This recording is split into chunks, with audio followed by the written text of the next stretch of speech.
What's going on, fam? It's your favorite Arttreprenuer BasiMental. I am back with another video. It's another AmalgamKnight. This video is going to be a little different, but it's with two of my favorite characters from Soul Eater and Naruto. I think you'll recognize them when you see the final image, but this video is going to be done a little different. But let's get into it.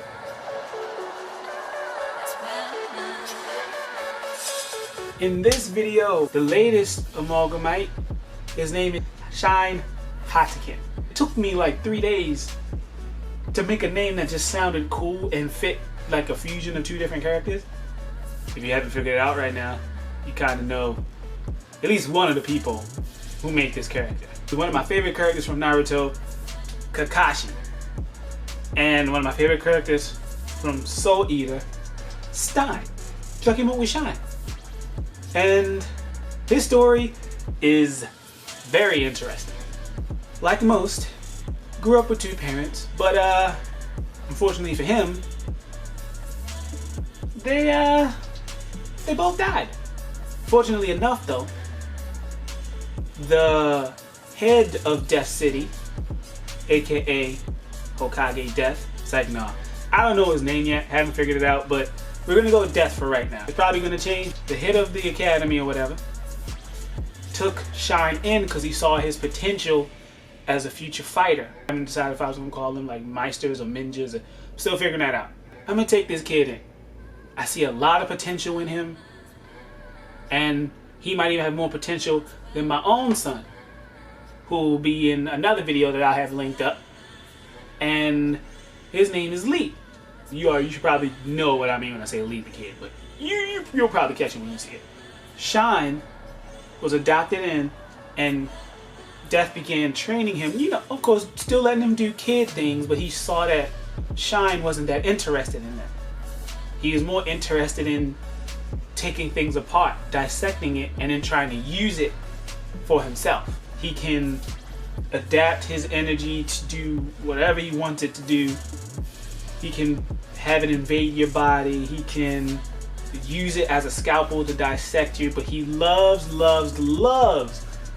using it in such an intense way that it creates lightning. You know where I'm going with this if you've seen Kakashi.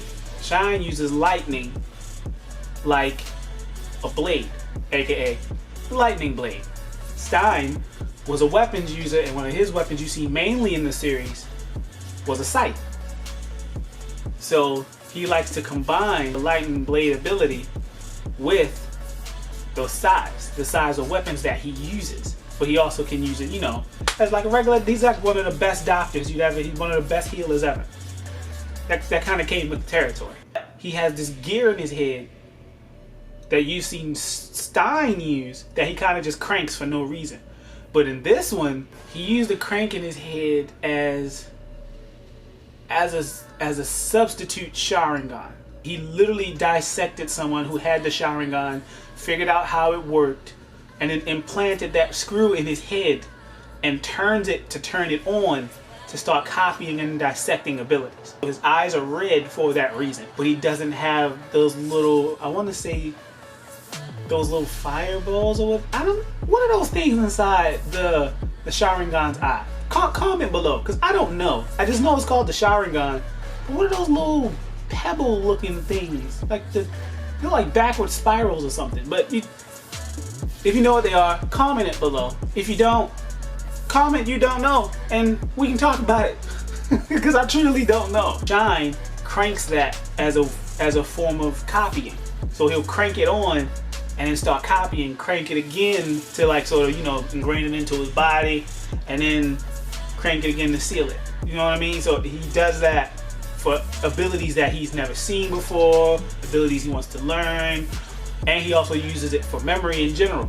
And of course, he's obsessed with dissecting, but he's also a little off the deep end.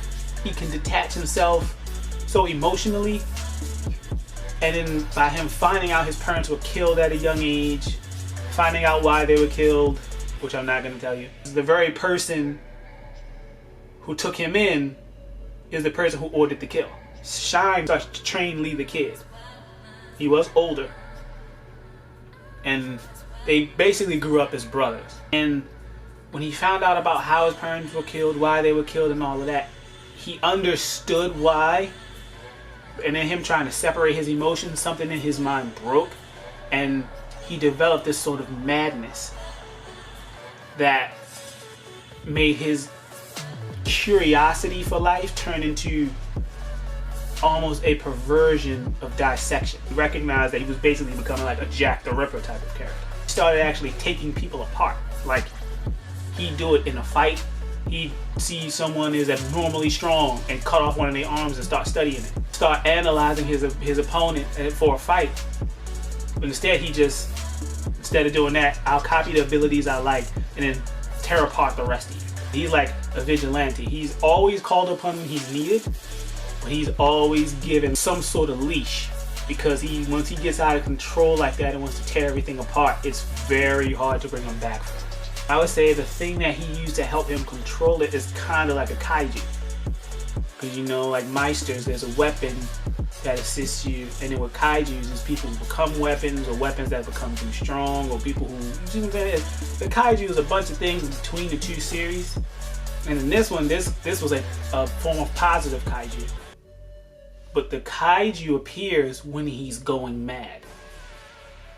She can talk to him throughout the day. She often actually sits on him like a pet or whatever. I did not illustrate this character, but I thought it was kind of cool not to.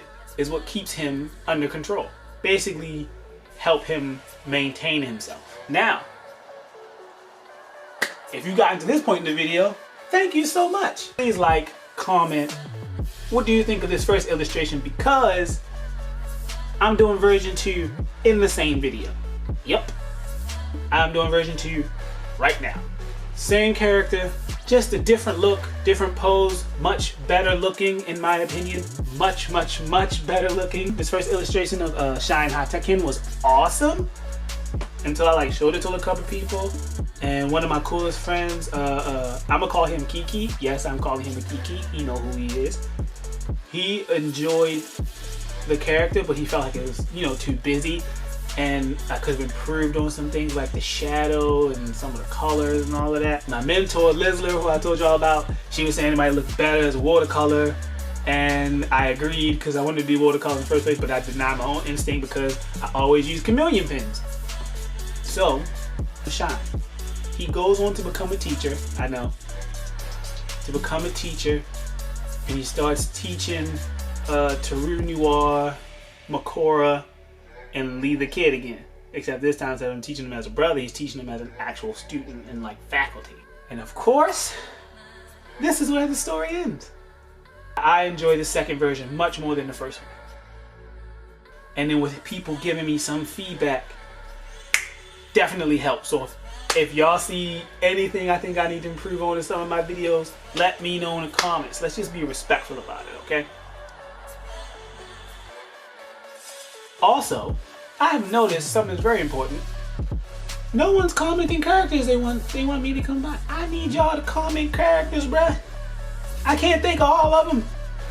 But I'm having fun trying. I'm not gonna lie. I'm having fun. But make sure y'all comment below. All of that good stuff. Alright? But yeah. That's the video. It is your favorite Arttreprenuer BasiMental saying thank you for coming back to the channel. Always remember, exercise your excuses and go create. Alright fam? I will see y'all in the next video. Be looking out for it. And it's coming soon. Peace.